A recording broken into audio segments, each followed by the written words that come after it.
Like he said, I'm Christina and I'm a second year student majoring in marketing and minoring in environmental policy. I'm from Fort Myers, Florida, and today we'll be learning more about all things counseling, including the types of concerns typically seen at the counseling center, the services they offer by the counseling center, and how you can schedule an appointment with a counselor. By the end of the session, you will all have some great tools and information about counseling at USF.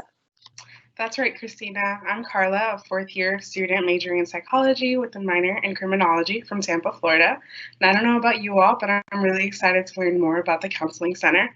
We have some folks here with us that are experts on campus when it comes to this topic. So please allow me to introduce Dr. Scott Strader, Director of USF Tampa's Counseling Center, Dr. Anita Segal Patel, Director of USF St. Petersburg Wellness Center, and Dr. Ann Fisher, Director of USF Sarasota Manatee's Counseling and Wellness Center. We'll be in great hands learning more from them. That would help. Thank you. It's great to be here with you this evening. Thank you so much, Carla and Christine, for that very warm introduction. Doctors Segal and Fisher and I are really happy to be here and to talk with you a little bit about the services that we provide at the Counseling Center, who we are, and what you can do to get some help for yourself if that's what you seem to need at this point in the semester. So with that, I think I will go ahead and share my screen. So as Rick and the pals mentioned, there are counseling services available at all three campuses, and that's why we're happy to have all of us here tonight so that we can talk with you a little bit about those services and then also answer any questions that you might have about services anywhere in the USF system. You'll see here the phone numbers and website addresses for our services, and so please reach out and get to know us a little bit better through our website as well as give us a call. We wanted to start tonight by just talking a little bit about the Counseling Center in the context of Wellness USF. The Counseling Center is part of the Wellness Cluster on our campuses, which means that there are a number of campus departments and services available to BULLs that can help them with their physical, mental well-being, as well as mental health.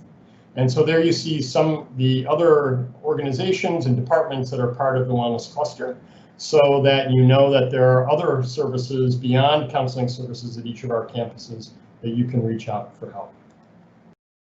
It's important from the Wellness Cluster standpoint that we work to help you in all areas of your life, to help you not only with your mental health needs or perhaps your physical health needs, but also to help you be well in all kinds of areas.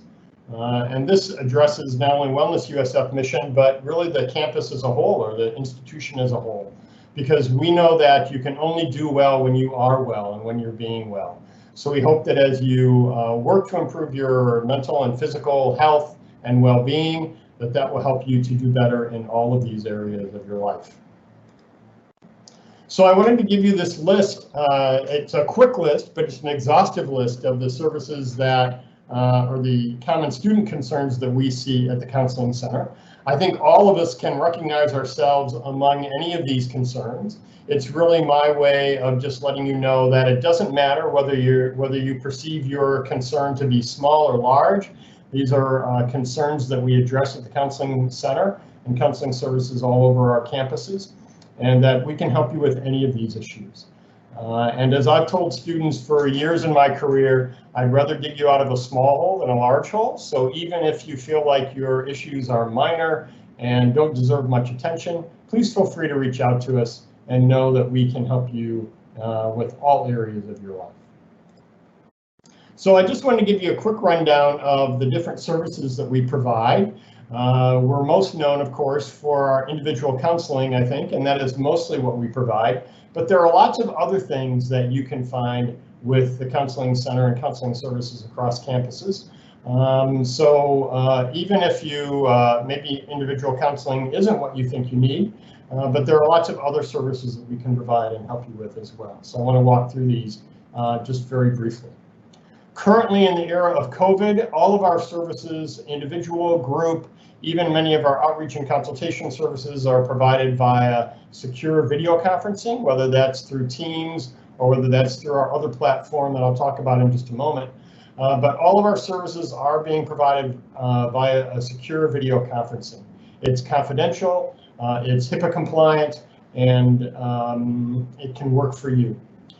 We also want to let you know that we can assist you with finding some space on campus if you don't feel like the space that you have readily available to you feels private or confidential enough. It's very important that whether we're in the in-person environment or whether we're video conferencing, that you know and you feel that you can have a confidential space for yourself. So don't let that stop you from reaching out if we can be of help to you. So in addition to the individual services that we provide a lot of services in a group format. And some of that is through pretty traditional psychotherapy groups or counseling groups that help to look at individual or interpersonal processes that can help you get along better with other folks, that can help you improve the quality of your relationships. Those counseling groups require you to call us and schedule an appointment first, and then we can get you set up with one of those groups. We have a lot of thematic groups that work to serve different populations as well, or different groups of folks, like an LGBTQ+ group, a group that focuses on the needs of people of color, and lots of other specific kinds of groups. Then also, in addition to that, we have a number of drop-in groups and workshops that we offer, and these services don't require any previous appointment at the counseling center at all. All of that information is available on our websites. So we really encourage you to look at that and see what might be available to you on any of the campuses, and drop into any of those groups or workshops as you may feel would be beneficial to you. So again, just to keep in mind, quick takeaway here is there are some groups that do require you to make an appointment first, while there are lots of other groups that don't require you to make an appointment first that you can simply drop into. So in addition, we have some online services, and again, these don't require any previous contact with the counseling center at all, and they're open to all students on campus, on any of our campuses. And these are what we call our therapy-assisted online programs. And so you can see here just some of the programs or some of the modules that are available through our TAL program. It's also through our TAL program that we provide the secure video conferencing services that individual and group counseling provides. And so you'll become familiar with the TAL program, whether it's you just seeking these self-help resources out on your own, or whether you decide to call us and make an appointment and schedule an appointment for a video conference. In addition to all of those services, you're going to see us around campus from time to time. We're called upon to provide a lot of services that we call outreach and consultation services around campus. And this may be presenting to student groups or going to classes or responding to particular needs in our community, like campus emergencies of some kind.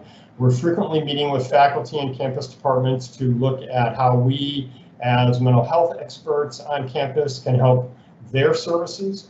And these services really help us to reach students who may not seek services through individual or group counseling, but still can benefit from the expertise that our psychologists and mental health therapists provide, and respond to the needs of our community beyond that of what may be helpful for folks who seek out our services for individual counseling. So that's a quick overview.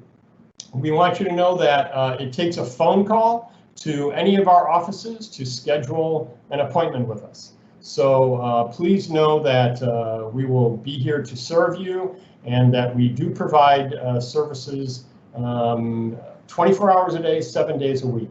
After normal business hours, we do have an after hours crisis line that we work with that can support you and provide you services that you may need outside of our regular business hours. But I do want to let you know that appointments are available all throughout the day. And so we will work around your schedule and provide you services that you may need. And then just know that after those hours, there is support available by calling any of our numbers. So that's the quick overview of where we are. I think I'll take this down now so that we can talk some more. And then we'll put these numbers up, I think, Rick, at the end of our chat again tonight, so that people can be reminded of the numbers to call us to make an appointment. Oh, Carla. Thank you, Dr. Strader, for walking us through that really important information about all of the wellness services available to us as students. I know that I definitely have learned a lot of helpful information from the presentation myself. So now we're going to move into the Q&A portion of the night. So if you still have some questions that you'd like to ask, feel free to type them in the chat. And it looks like we already have quite a few questions. And the first one to start us off for the night is, who has access to my counseling center records? And can my parents get information from a counselor? All right, well, hello everyone. I'm Dr. Sagal again from the St. Pete campus, and I'm happy to answer this question. So what I'd start off by saying is that your mental health records are protected by state law, right? And so all of the licensed counselors who work in any of our centers do abide by those state laws and make decisions about disclosure based on that. So there are some exceptions to the law that we may have to make. For example, if any of us were concerned about the student we're working with engaging in self-harm, or concerned about a student potentially harming another person. There are some laws that dictate us to mandate report for children who may be at risk or vulnerable adults who may be at risk. And then there are some legal parameters around court orders that we would have to respond to. But outside of those legally based parameters, we do protect your records, and those records cannot be released without your written permission to do so. So to come back to the end of that question in terms of, do my parents have access? Yes, only if you were to provide written permission to give them that access. They would not have any automatic access to your records. Okay, great, thank you. So our next question is, how long will I have to wait for my first appointment with a counselor? So that's always a relevant question, always of interest for our students. Generally speaking, there is not a long wait to see a counselor. Sometimes during the busier times of the semester, there may be a little bit of a wait, but fortunately this semester we've been able to manage things really well, and currently I'll let my colleagues speak for themselves, but I'm not aware that there's much of a wait at any of our centers throughout any of the campuses right now. So now is a good time to reach out to us if you've thought about it and are concerned about waiting. There is not a wait at any of our centers across the campuses, so give us a call. So the next question is, how do I know if my concerns or issues are serious enough to go to the counseling center? Why don't I take that one? Hi, I'm Dr. Fisher from the USF Sarasota Manatee campus. And I would say that if you are worried about it and you're thinking about coming, just give us a call. That really you don't have to worry very much. We see a whole level of people from very serious to what you might consider not too serious, but it may be serious to that person or it may be serious to you. So I would just call, and you can always talk it over with the counselor, and they will let you know. We honestly don't try to keep people in counseling that don't want to, and we don't have any capacity to do that anyway. So it's a great service that we can provide that will be really helpful, we hope. I think just to add on to that, as you stated, Dr. Fisher, it's really important to keep in mind that we all kind of process through things differently. So something that you might think is a little bit more minor, it can be more major to your friends. So it's just important to keep in mind that if you feel that you need that support, to go ahead and reach out. Awesome. Thank you, Dr. Fisher and Carla, for your comment. That's awesome. So our next question is, how many times can I meet with a counselor? All right, well, I'm happy to answer that one. So I'll just start by saying that there are no strict limitations around how many times you can meet with a counselor. However, all of our counseling services do operate under a brief treatment model, really meaning that, we will work with you to establish goals for what you're looking for, and really try to help prioritize an effective and an efficient way of you getting the help you need, right? So that you don't feel, as Dr. Fisher was saying, you don't feel like you're in counseling, longer than you need to be, right? If you've met your goals, then you transition out. Generally, the average number of sessions that most students will utilize is about 4 to 6 sessions. So that's lower than most people think or realize, but again, that's usually the amount of time that most students can get their needs taken care of.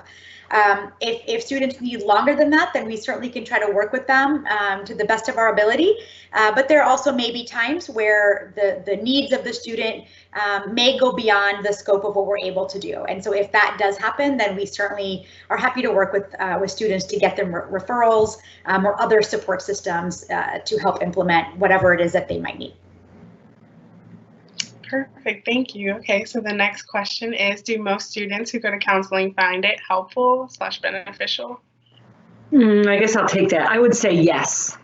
But I say that not just because I think so. We also give, at all of our centers, we give some questionnaires. So we actually measure people and how they're feeling when they come in and when they leave. And we give satisfaction surveys at the end of treatment as well.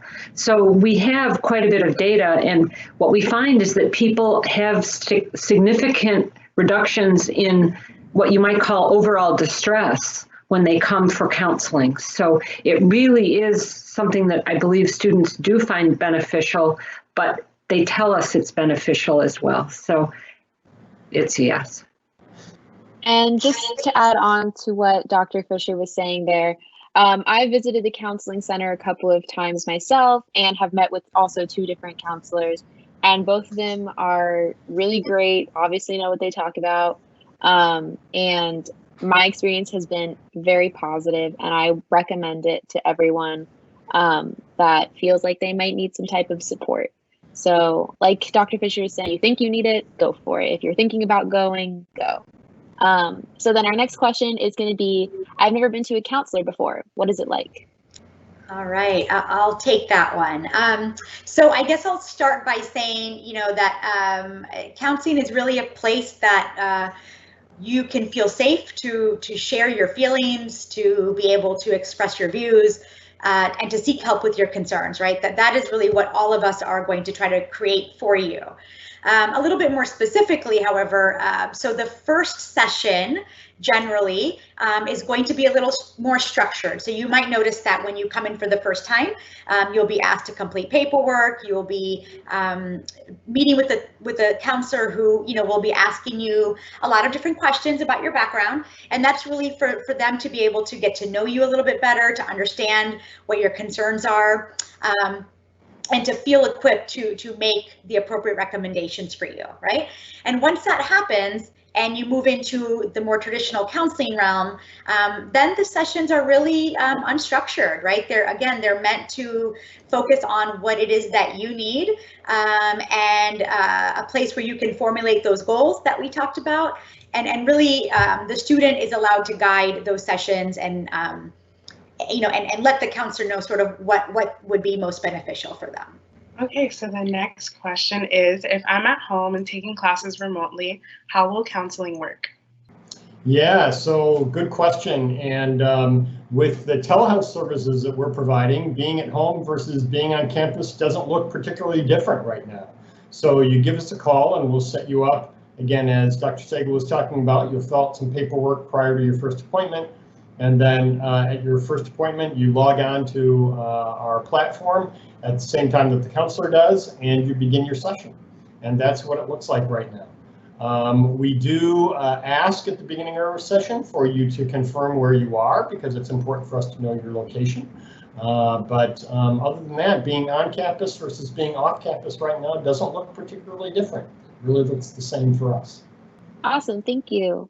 So our next question is, can I use services while being out of Florida? Yep, and that's the follow-up to the previous one, right? So again, it doesn't look much different. Because of state licensing laws and because of USF policy, we are not able to provide treatment services to students outside of the state of Florida. That doesn't mean that we can't provide anything, though. Remember the drop-in groups and workshops that I talked about that are available on our websites? Those services are open to anyone, anywhere. So any student who finds those and logs on at the time is more than welcome to attend. And so those are available to anybody outside of the state. Additionally, if you're having trouble locating services in your local community, we can help with that as well. So Even if you're out of state, I hope you will give us a call and make an appointment with us so that we can talk with you about how we can set you up with services in your local community that will be helpful for you. And we can outline at that time in a little more detail what services we can offer to students outside of the state. So I don't want to discourage anyone from giving us a call and checking us out. It's just that the services for students outside of the state may look a little bit different than those inside the state. Okay, so the last question of the night is, what if I need medications in addition to counseling? Yep.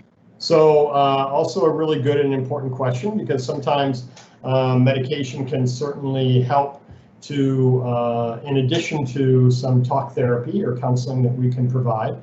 Psychiatric services are available on all 3 of our campuses. So again, we can coordinate those services with either Student Health Services. Dr. Sago down in St. Pete oversees both the counseling and the health center there. So she and her staff can certainly set you up with psychiatric services there. And psychiatric services are available through Dr. Fisher's offices as well down in the Sarasota Manatee area. So we can help with that. If you have a prescribing physician that you're working with, we will also coordinate care with that individual. Or again, if you're if you're off campus studying from home and prefer to get those services closer to home, we can certainly do that as well. So there are a number of different options that we can assist with that will help you to get any kind of service that you need, whether it's talk therapy counseling, whether it's medication, whether it's other ancillary services that you might need. Okay, thank you. It looks like that was the last question, sorry. So I'd like to thank Dr. Strader, Dr. Segal, and Dr. Fisher for all of your wonderful comments. And if you guys have any last final remarks or takeaways for the audience, now would be the time to do so. Well, I will just say that we are here for you, and we survive and work because our services are provided for you. So we hope that you will reach out and let us know what you might need so that we can help meet your needs. Yeah, I would like to echo what Dr. Strader said. We are all here, and I also to stress that we all of us here that are on the panel do work closely with each other and collaborate with one another. And so we are also able to provide those connecting points for students who may move from one campus to another. So I just want to put that out there as well, so that you don't have to worry that if you ever change campuses or moved your schedule around, that you would somehow lose those support services. Yeah, I would agree. And of course, I can't stand it now that the 2 of you have spoken. So one thing I do want to share, and it's a little more serious, however, is that we know with COVID and the way everything has been going, people feel more isolated and disconnected. And counseling is a great way to make sure that you stay in touch with yourself and you can make connections with a therapist that can be very supportive and beneficial for you. So, it is not an easy time in our culture or our lives right now. And so we're here to be helpful to you. Those are some great questions, everyone. Hopefully this time was helpful for you to learn more about the counseling centers on all 3 of USF's campuses, and a little bit more about how you can take advantage of those services depending on what you're needing right now. Thank you again to our pals and to our friends from the counseling centers at all 3 campuses for helping us to learn more about their services and resources. To connect with the folks at the counseling center on your respective campuses, again, those phone numbers are currently displayed on your screen, so feel free to give them a call to get that process started, to ask any questions you may have, and to get the care that you need. And then to get connected and stay connected with us here at New Student Connections, you can follow us on Instagram at USF_NSC or email us at newstudent@usf.edu, both of which are currently displayed on your screen as well. In a moment here, you will see the attendance link shared one more time, so if you haven't already, go ahead and give that a click to let us know that you were here with us this evening. We hope to see you all at our next How to College chat this upcoming Monday, October 26th at 8 p.m. where we'll be learning more about removing holds and registering for classes, which is just around the corner. So if you're burning with questions or want some more information about how to get holds off of your account and make sure you are prepped and ready to go for course registration to open up in just a few weeks, that chat will be of interest to you. For more information about these virtual chats and some other great opportunities for all Bulls this fall, please go ahead and download the Go Bulls Guide app, where you'll be able to find the USF Student and Family Guide. This will be a great resource for you to access information, a calendar of events, and contact information for a variety of resources on campus to help navigate the University of South Florida and maximize your experience. And if you would rather access it on a browser as opposed to downloading an app, you can use the URL currently displayed on the left side of your screen to go ahead and access that in a browser. Thank you again for joining us to learn more about How to College, and as always, go Bulls!